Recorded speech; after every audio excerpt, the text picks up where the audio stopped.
দাবি দেওয়া, তার আশা আকাঙ্ক্ষা তা পূরণ করেন।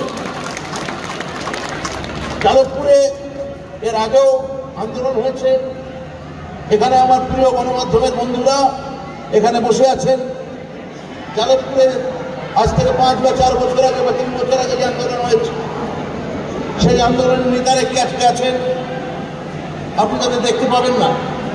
তাদের আপনি পাবেন যুক্তরাষ্ট্রের, হয় এখন তারা আছেন কলম্বাসে, বা মিসিসিপিতে, বা মিনেসোটায়, বা ব্যাঙ্গালোরে। তাদের এই রাজ্য নিয়েও কিছু যায় আসে না। তাদের বাড়ি, পাশের বাড়িতে গিয়ে জিজ্ঞেস করুন, কেউ কি রাত্রিবেলা কোনো মৃত কোনো অসুস্থ মানুষের অ্যাম্বুলেন্স ডেকে দিয়েছে? উত্তর হচ্ছে না। কেউ কি তার 3টে বাড়ি পড়ে কাউ কোনো মেয়ের কন্যাশ্রী ফর্ম ভরতে অসুবিধা হয়েছে, সেই ফর্ম ফিল আপে সই করে দিয়েছে? উত্তর হচ্ছে না। কেউ কি 3টে বাড়ি পাশের কোনো লোক তাকে বাড়িতে রেখে 1 গ্লাস জল খাইয়েছে? উত্তর হচ্ছে না। এরা শিক্ষায়তনে আসে, ওই 2-3 বছর থাকে, একটা অ্যাটেনশন শিকার, অ্যাটেনশন চায়, সামাজিক একটা কোনোভাবে জায়গা চায়, এবং তার জন্যে যারা কাজ করছেন, কাজ করতে চাইছেন, গণতন্ত্রকে ধূলিসাৎ করছেন, এবং তারপর তারা চলে যাবেন হয় কোনো জার্মানির কোনো চেকোস্লোভাকিয়ার প্রাগ শহরে, সেখানে কোনো বহুজাতিক কোম্পানি, সেখানে গিয়ে বসবেন, বেল মারবেন, অবসর এন্ডে প্ল্যান করবেন। কী করে এই সামনের সপ্তাহে উইকেন্ডে প্যারিসে গিয়ে লুভর মিউজিয়ামটা দেখে আসা যায়। ভালো, আমি এদের শুভেচ্ছা জানাই, আমি এদের সমর্থন জানাই। 3 বছর আগে বা 4 বছর আগে যারা এখানে এই হত্যামূলক করেছিল, তাদের একজনের মুখ গণমাধ্যম দয়া করে এখন দেখাতে পারেন কি? একজন তারা কোথায় আছে? আমি এখানে বলে দিয়ে যাচ্ছি, আজকে যারা এই ওয়েবকুপার এই বার্ষিক সাধারণ সভা ভঙ্গ করার চেষ্টা করছে, আপনারা জানবেন আমাদের কনভেনশন আছে এই সামনের এপ্রিল মাসে। এটা প্রতি বছর আমরা করব। সামনের বছর বা তারপরের বছর যদি আমরা ফিরে যাদবপুরে আসি, এদের কাউকে আবার দেখতে পাবেন না। এরা তখন আবার ফিরে গেছে অন্য কোনো জায়গায়, অন্য কোনোখানে। সব পাখি ঘরে ফিরে, সব পাখি ঘরে ফিরতে হয়, এ আপনারা জানেন, এ আমরা জানি। কিন্তু আপনি এই রাজ্যের স্টেক হোল্ডার, আমি এই রাজ্যের স্টেক হোল্ডার। আপনাকে পড়াতে হবে, আপনাকে ছাত্র তৈরি করতে হবে।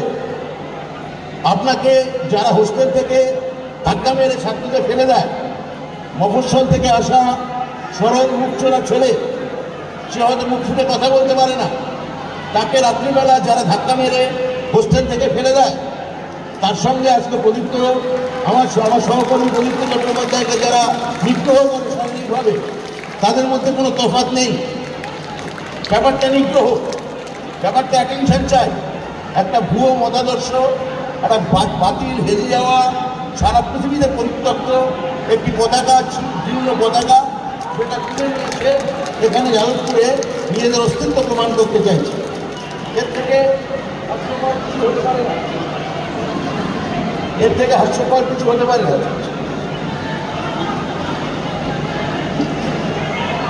আমি যেটা বলছিলাম, 2021 সালে এই ওয়েবকুপার নতুনভাবে গঠন হওয়ার পর আপনারা দেখেছেন 2024 সালে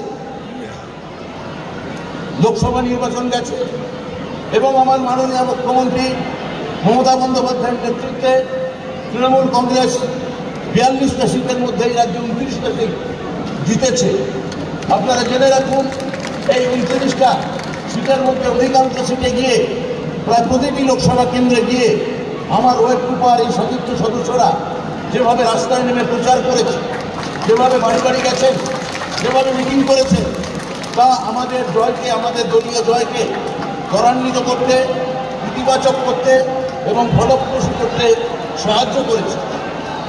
আমরা 2025 সালে 7ই ফেব্রুয়ারি, অর্থাৎ এই গত মাসে, আমরা নবগঠিত রাজ্য কমিটির সমস্ত সদস্যদের নাম আমরা ঘোষণা করেছি। এই প্রথম ওয়েবকুপার রাজ্য কমিটির সদস্যদের নাম পার্টির জেলা কমিটির সভাপতির পাঠানো তালিকার সাহায্য নিয়ে ঘোষণা করা হয়েছে, যাতে শাখা সংগঠন হিসেবে ওয়েবকুপা পূর্ণ মর্যাদায় প্রতিষ্ঠিত হয়। আমি এখানেও আমার মাননীয় দলনেত্রী মমতা বন্দ্যোপাধ্যায়ের মত নিয়ে আমার ফেসবুক পেজে এই সবকটি নাম আমি রিলিজ করেছিলাম এবং তাদের নিয়ে আমি একটি মিটিংও করেছি। যেটা আমি বলছি, একই পদ্ধতি অনুসরণ করে 35টি সাংগঠনিক জেলা এই মুহূর্তে আমাদের তৃণমূল কংগ্রেস আর 20টি বিশ্ববিদ্যালয় আমাদের রাজ্যে তাদের সভাপতির নামও ঘোষণা করা হয়েছে। নিঃসন্দেহে এই পদ্ধতি মূল দলের সঙ্গে ওয়েব কুপার সংযোগ আরও সুদৃঢ় এবং আরও নিবিড় করে তুলবে। একথাও আমি জানাচ্ছি যে 35টি সাংগঠনিক জেলা এবং 20টি বিশ্ববিদ্যালয় এর যে কমিটি গঠন হয়েছে, সেক্ষেত্রেও আমরা একই জিনিস আমরা অনুসরণ করেছি। অর্থাৎ ধরা যাক যাদবপুর সাংগঠনিক জেলা, যাদবপুর ডায়মন্ড হারবার, এখানকার যিনি প্রেসিডেন্ট তিনি বিশ্ববিদ্যালয়ের কমিটির ক্ষেত্রে বিশ্ববিদ্যালয়ের একটি নাম প্রস্তাব করেছেন এবং এই সাংগঠনিক জেলা কমিটির প্রেসিডেন্ট হিসেবে একটি নাম প্রস্তাব করেছেন এবং স্টেট কমিটির নামও তারাই প্রস্তাব করেছে। আমরা আমাদের সাংগঠনিকভাবে এই নামগুলি নিয়ে আলোচনা করে প্রতিটি জেলা ধরে ধরে আলোচনা করে প্রতিটি জেলার সভাপতির সঙ্গে আলোচনা করে আমাদের যারা দীর্ঘদিন ধরে ওয়েবকুপা করছেন এবং ওখান থেকে আমাদের শাখা আমাদের মূল মাদার সংগঠন যে নাম দিচ্ছেন তাদের একত্রিত করে এই কমিটি আমরা ঘোষণা করেছি।